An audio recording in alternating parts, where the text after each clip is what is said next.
Buenas tardes, nuevamente estamos en CREPSI con otro tema que vamos a hablar sobre la adquisición y los procesos de la lectoescritura. Para eso esperamos un momentito a que las mamis y los participantes se empiecen a conectar. ¿Mande? Se empiecen a conectar. Exactamente.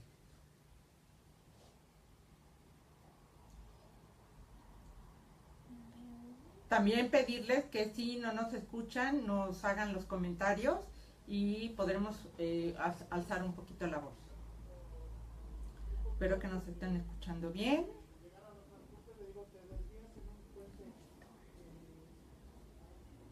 Ya hay 3 personas. Nuevamente les pedimos que si tienen algún comentario, alguna duda, nos los hacen llegar y con mucho gusto responderemos a todas ellas.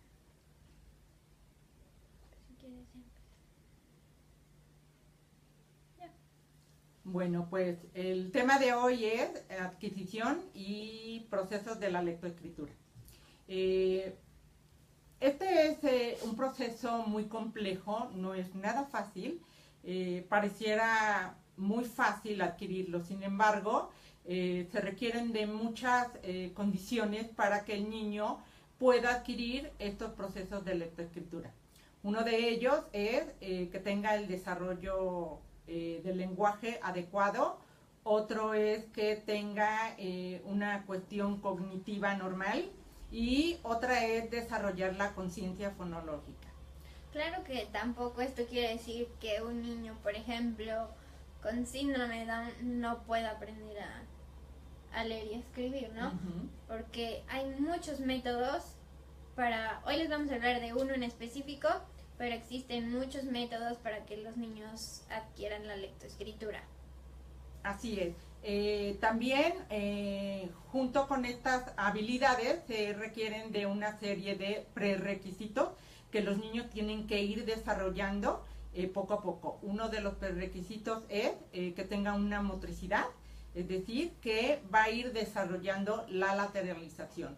Esto significa ir descubriendo cuál es la derecha y cuál es la izquierda. A final de cuentas, esto nos va a ayudar a que la escritura haga una diferencia entre B por D, por ejemplo. Otro de los prerequisitos es... ¿cuál otro? La atención. Por ejemplo, un niño si no tiene atención no va a poder adquirir la lectoescritura. Obviamente los niños con TDA pueden adquirirlo, pero sí el proceso de aprendizaje necesitan atención, no solo para la lectoescritura, para cualquier aprendizaje se necesita de atención, motivación, habituación. Habituación es que el niño inhiba los estímulos que no son necesarios para el aprendizaje que está teniendo en ese momento. Sensopercepción, que quiere decir que todos los conocimientos los adquiere a través de los sentidos, ya sea de la vista, del oído, del tacto. Primero entra por nuestros sentidos y ya después el cerebro procesa ese aprendizaje. Y memoria. Es muy importante tener desarrollada esta parte de memoria. Y en caso de la lectoescritura, pues la memoria visual. Porque necesitan de conciencia fonológica. ¿Okay? Gloria va a explicar un poco qué es esta parte de conciencia fonológica. La conciencia fonológica se refiere a desarrollar e interpretar, por ejemplo, cómo es el proceso de los fonemas, entender cómo se van formando esas palabras y, a final de cuentas, cómo se va haciendo la estructura del lenguaje. Si no tiene esa conciencia de cómo utilizar los fonemas, cómo utilizar las palabras y cómo utilizar la estructuración, pues no se puede dar el proceso de la lectoescritura. Exactamente, que el niño tenga un referente visual, es decir, la letra, con lo que escucha. Si yo escucho la letra U, entonces yo la veo y me aprendo cuál es la letra U.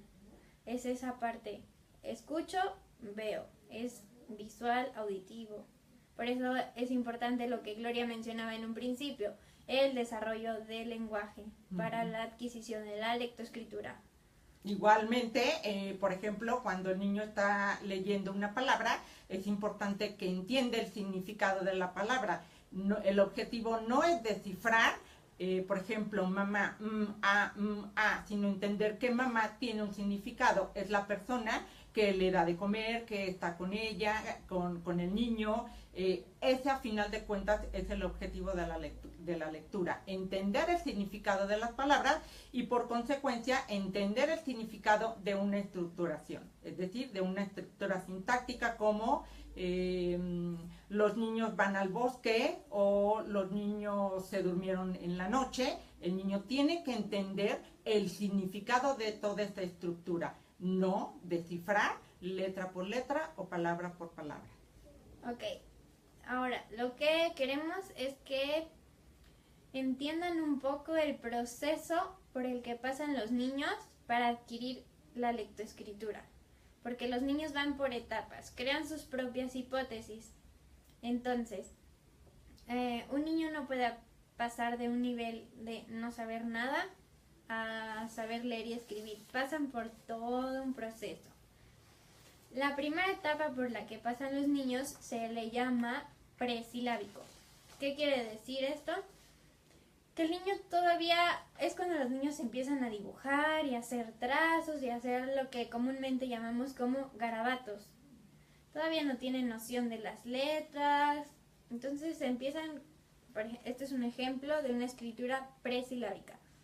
Todavía no hay letras, dibujos, como que no entienden esa diferencia todavía. Conforme van avanzando en esta etapa, entonces ya el niño va a comenzar a hacer una escritura de izquierda a derecha, aunque todavía no tenga letras, pero ya va a empezar a tomar forma. La siguiente etapa es la etapa de la silábica. Esto quiere decir que el niño va a escribir un fonema o una letra por sílaba. Este es un ejemplo de cuando el niño no tiene todavía conciencia sonora. Nada más escribe letras al azar. Acercar un poco más. Nada más escribe letras al azar por cada sílaba. Aquí dice, no alcanzo a ver. Sí, helado. Y puso letras al azar que no tienen nada que ver con la palabra helado. En cambio de este lado, cuando ya están más avanzados, ya tienen esa conciencia fonológica. Entonces escribe las vocales de la palabra helado. E, A, O. Igual con chocolate. O, A, E. Así es como empiezan a escribir en la etapa silábica. Un grafema por sílaba. Después pasan a la etapa silábica alfabética. En la etapa silábica alfabética ya es cuando empiezan únicamente se comen algunas letras. Todavía no hay ortografía, esa parte todavía no. Pero sí, ya miren, mochila, nada más se comió la Ch y la L. Entonces se comen las sílabas, pero ya empieza a tener como más estructura su escritura. Después pasamos a la etapa alfabética, donde ya escriben un fonema por sonido. Sigue sin haber ortografía. Ya en esta etapa es cuando empezamos a corregir ortografía, si va con S, si va con C, si va con Z, K, Q. Pero, por ejemplo, parque lo escribió con C en lugar de con Q. Nosotras lo que recomendamos es que no sea hasta esta etapa que se corrija la ortografía. Porque si empezamos a corregir ortografía antes, el niño se va a frustrar. Porque está pues como aquí en esta parte, ¿no, Gloria? Exactamente. El niño se empieza a frustrar y ¿qué es lo que pasa? Entonces ya no va a tener interés por la lectoescritura y es importante la parte emocional, motivar al niño y hacerle rico esta representación de palabras. Es importante manejar y premiarlo y felicitarlo y cada vez más su lectoescritura va siendo mucho más refinada, así como el desarrollo del lenguaje oral. Cuando los niños ya están en la etapa de oraciones simples a complejas, va todavía teniendo errores en los cuales se le va a ir ayudando y corrigiendo. Así lo mismo pasa con la lectoescritura. Es decir, es una etapa normal en que todavía cometen lo que se dice dislexia, que son omisiones, sustituciones, pero en la etapa de más o menos de 4 o 5 años, esto es normal. Ajá. Ahora, es muy importante mencionarles que hay mucha presión social. Es decir, actualmente la mayoría de las escuelas exigen que los niños a nivel preescolar ya empiecen a leer y escribir. Esto no es posible, se ha demostrado que para ello se necesita una madurez cognitiva. Si el niño no tiene esa madurez, por mucho que insistamos, por mucho que estemos trabajando con el niño no va a tener ese proceso para adquirir la lectoescritura. Ahora, hay que entender, lectura es una cosa y escritura es otra. Lo que primordialmente se trabaja primero es la escritura, es decir, estamos la escuela con el afán de que el niño ya empiece a escribir, pero no, lo que tenemos que desarrollar primero es la parte del lenguaje. Si la parte del lenguaje no está desarrollada, no podemos pedir al niño que empiece a escribir. Es por eso importante que la conciencia fonológica vaya a la par al desarrollo del lenguaje oral. Y bueno, lo que sugerimos un poco es, primero, el niño, como dice Gloria, que el niño esté listo para aprender a leer y escribir. Una edad adecuada para que el niño aprenda a leer y escribir es a los 7 años, cuando su cerebro ya está lo suficientemente maduro. Si después de esta edad el niño no adquiere la lectoescritura o le cuesta trabajo adquirir la lectoescritura, entonces sí tenemos que consultar a un especialista en aprendizaje, porque ya debería de estar maduro. Y si no, hay que ver en qué se le puede ayudar o qué áreas tiene afectadas. Así es.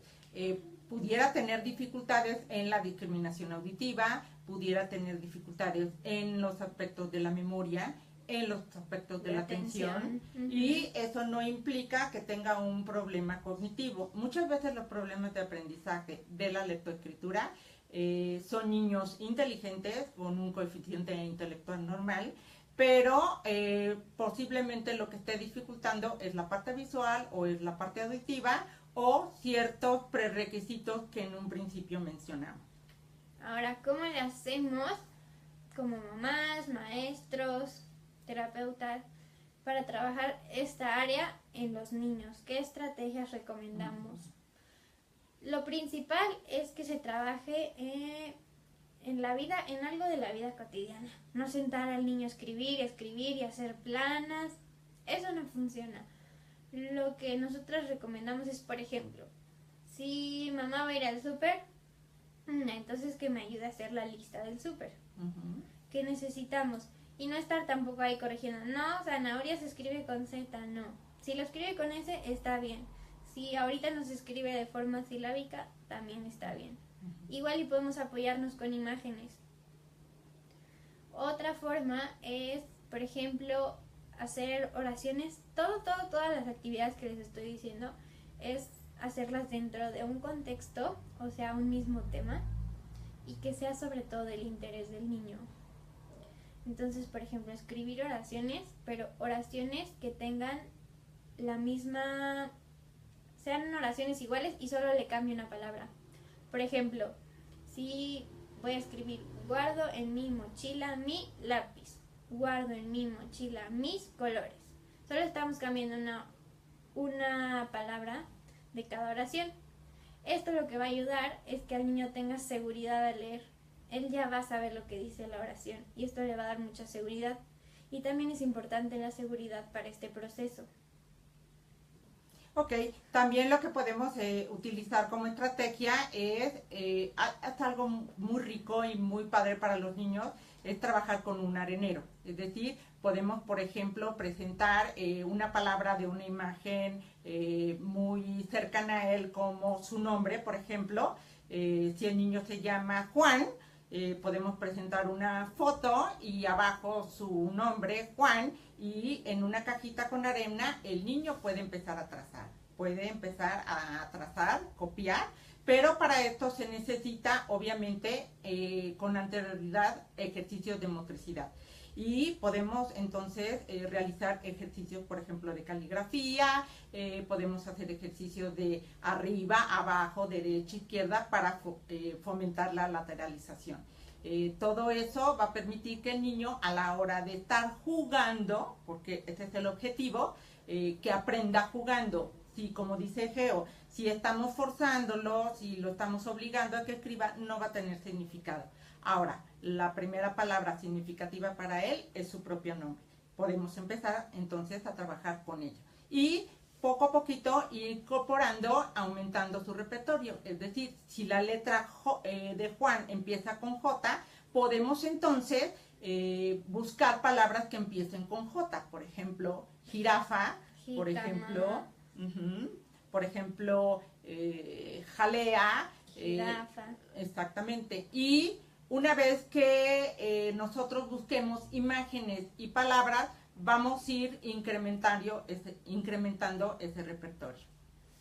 Sí, y como dice Gloria, es importante esa parte de motivación. El chiste es que el niño encuentre un significado en lo que va a escribir. Que encuentre significado en lo que va a leer. Porque si lo ponemos a leer algo que no es de su interés, va a perder todo significado. Por ejemplo, se me ocurre una actividad que mamá le puede poner en su lunch un recadito y que él lo lea. O que luego el niño le conteste a mamá. Entonces es un significado, ¿no? Yo le escribo, me contesta. Y a la vez es divertido para él. Ok, también podemos trabajar, por ejemplo, mediante una agenda. La agenda es un calendario en donde vamos a poner, por ejemplo, los días de la semana y podemos poner que en la mañana va a desayunar. Podemos escribir o dibujar, hacer un dibujo del desayuno y escribir desayunar. La siguiente actividad, por ejemplo, es ir a la escuela. Ponemos el dibujo de una escuela y escribir escuela. Poco a poquito el niño, lo importante es no que lea, descifre la palabra, sino que haga una relación entre la palabra y el dibujo. Para él es mucho más significativo. Y al principio en esta parte de la lectura va a empezar él a hacer hipótesis. Igual si dice mesa y él se inventa otra palabra que empiece con me. Porque está haciendo primero sus hipótesis. Exacto. También, por ejemplo, podríamos trabajar a través de una bolsa en donde vamos a meter diferentes dibujos y, por ejemplo, se me ocurre que estemos trabajando la M y la A, mamá. Si el niño saca un dibujo que es mamá, entonces poner el dibujo precisamente debajo de la sílaba mamá. Y, por ejemplo, la sílaba me, saca un dibujo de me, como que es una mesa. Escucha, me, lo puedes poner ahí donde dice mesa. Y así con diferentes palabras en donde en un principio trabajábamos fonema, por ejemplo Juan, ahora vamos a incrementar a sílabas y posteriormente a sílabas y luego a palabras. Sí, después ya de las sílabas, entonces vamos a formar en un principio con sílabas que sean consonante vocal, que es lo más fácil. Sa, M-A-S-A, juntar dos sílabas. Y entonces ahí ya estamos formando dos palabras. Así es. Y poco a poquito vamos incrementando a que sea una palabra y luego a oraciones mucho más complejas. También, por ejemplo, con niños más grandes en etapa escolar podemos trabajar mediante cuentos. Los cuentos es muy rico porque aporta el desarrollo del lenguaje, aporta nuevo vocabulario, nueva semántica, y el niño es a partir de ahí que va teniendo también contacto con las palabras, con los dibujos, y es una manera de interesarle en los aspectos de la lectoescritura. Así es. Y bueno, nada más recalcar lo que habíamos comentado en un principio, que sí es importante que si el niño no está adquiriendo lectoescritura después de los 7 años, sí hay que consultar a un especialista. No basta nada más con estas estrategias, porque hay algo más que hay que investigar por dónde va. Precisamente puede ser problemas que tengan que ver con algo neurológico o que puede ser por problemas de algo cognitivo. Ahora, hay diferentes tipos y trastornos de aprendizaje. Uno es la disortografía, otra es la dislexia. Y la dislexia es un tema muy amplio, muy importante que hay que considerar. Cuando los niños presentan este tipo de problemas alrededor de los 7, 8 años, no precisamente por un trastorno en especial. Pueden ser niños inteligentes que cursen un coeficiente intelectual normal, pero que está teniendo problemas probablemente porque no tenga un buen desarrollo del lenguaje, precisamente porque a lo mejor no desarrolló a lo mejor la parte de motricidad, de lateralización, o a lo mejor está presentando un problema auditivo. Muchas veces, por ejemplo, hay confusiones de, sobre todo, por ejemplo, con los fonemas fricativos, de 60 por 70. Entonces, no es una cuestión cognitiva, sino que no está discriminando, no está teniendo esa conciencia fonológica y presenta esas dificultades, ¿no? Entonces, sí hay que ver cuál es el problema en el cual se está presentando, ¿no? Y bueno, aquí nos pregunta una mamá, Tamil. Muchas gracias por los tips. ¿Qué me pueden recomendar como el mejor método para mi hijo que es TDA? Ok, bueno, hay diferentes tipos de métodos. Hay método silábico, hay el método onomatopéyico, hay el método global. Hay diferentes métodos, ¿no?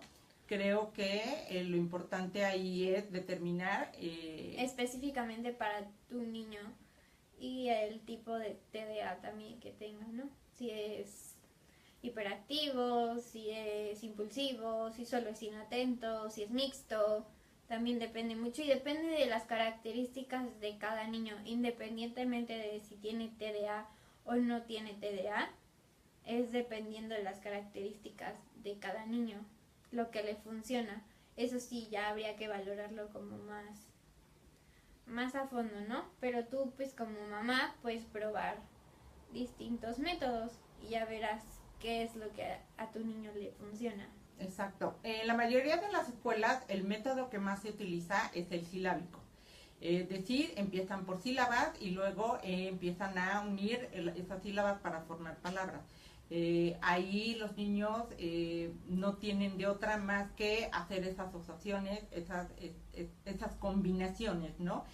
Hay el método global que también es muy bueno, que es partir de lo general a lo particular, es decir, se trabaja la palabra como tal, luego se parte en sílabas y luego se parte fonema por fonema. Así es. Y bueno, queremos avisarles de la próxima semana. ¿O quieres cerrar con algo más? ¿Mande? Que si quieres cerrar con algo más.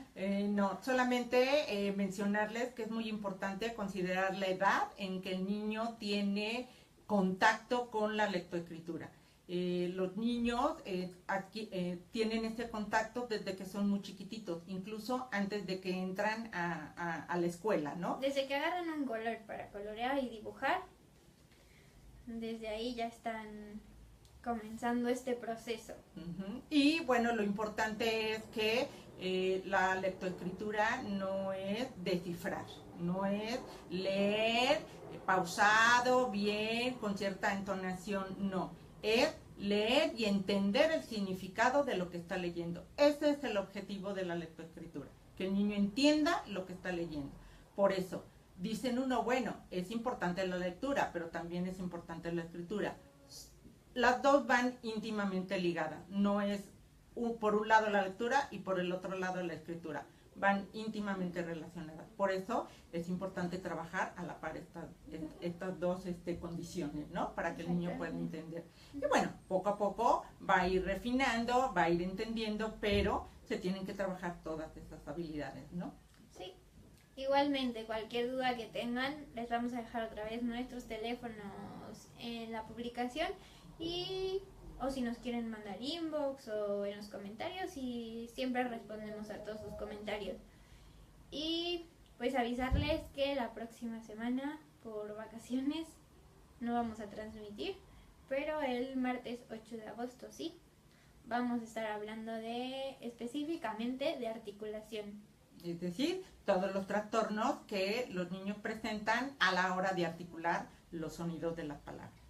Es muy importante también considerar que el que el niño no se exprese pues puede acarrear consecuencias como baja autoestima, puede también crear consecuencias de que el niño no puede escribir bien, sino como está oyendo lo está escribiendo, ¿no? Entonces es un tema muy interesante, muy amplio, a los cuales le queremos dedicar un tiempo en especial, porque bueno, hay muchos trastornos fonológicos.